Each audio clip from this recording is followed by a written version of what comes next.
on the fence, not yet decided tutaenda upande hii ama upande hii gani. Wengine they're a bit fearful about their position now because they're still in UDA and they can see the tides of the time.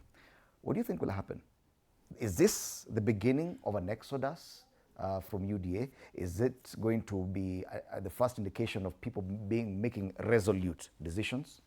Well, it depends on the nature of the politician.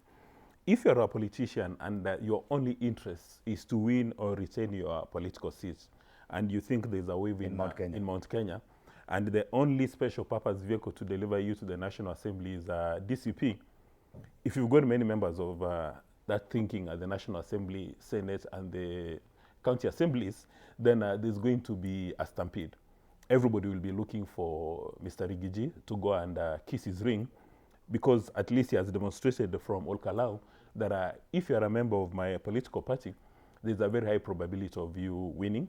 He did not demonstrate that in Mbeere. So people may look at that. Well, then there would be another group that is guided by principles, or they saw bad blood between them and Mr. Riggy G that they can't even share a meal. However, again, we are told by political scientists that politicians' selfish interest make for very strange bedfellows. So there are people who will even join Mr. Riggy G, knowing very well that they don't like him, they don't like his nose, they don't like his philosophy, they don't like his brand of toxic politics, but because they want to retain a parliamentary seat, they are going to work with him.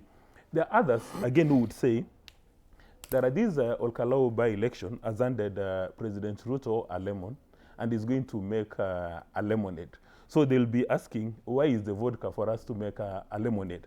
And it's, again, erroneous to use a by-election as the definitive of what is going to happen next year, because President Ruto has got 1 year to recraft his strategy. So there's going to be a lot of water going under the bridge.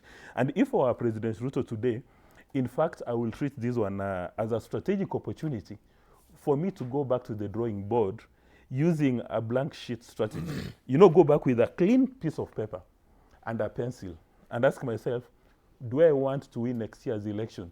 If the answer is yes, then ask myself, what are the critical success factors? And what is the critical path that I must take? What other alliances or coalitions do I need to build to achieve my objective? So that probability does exist. But the victory trip that Mr. Riggy G is going to do later on in the day, that is part of a strategy to remind anybody who wants to run for political office that if you're not part of this bandwagon, then your goose is thoroughly cooked. But for President Ruto, he can go back, and in my view, what has happened is been handed a lemon. And I understand he doesn't consume alcoholic beverage, but you know, you can look for vodka and make a nice lemonade. And then number two, we must not be very selective when you are talking about democracy. And I'll just use one example. For people who are around during the general elections, one remembers of Baby Pendo, and we do not want to start going into the details that what happened around that, because we are very selective when talking about presidents in Kenya and their capacity for democracy and their love for the people. However, as you talk about Ol Kalou, the elephant in the room is that that was a Jubilee seat. And one would want to ask, where is the Jubilee party leader and where is the Jubilee presidential candidate? Because it appears that they were missing in action. One would have expected that because it was a Jubilee seat, the Jubilee leadership would have spent resources to retain that position, but it appears that they were missing in action. And I know next time there is, when the opposition leaders are meeting, whichever room they'll be meeting in, the last person to walk into that room is going to be Mr. Riggy G. And this time, like Okonko, he'll be working with a spring.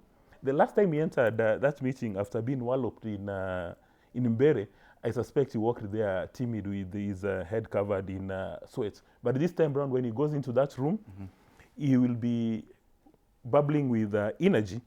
And it appears that it's going now to be very easy to determine who's going to be the presidential candidates for the opposition. Yes, I need to correct him on a few things, and probably I'll start from where he left. And one of the first things I need to tell him is that in Mbeere, DCP never had a candidate. In fact, DCP got involved in Bere 2 weeks to the election. We decided to come and support the DP candidate. It was DP trying to recover their seat, and we came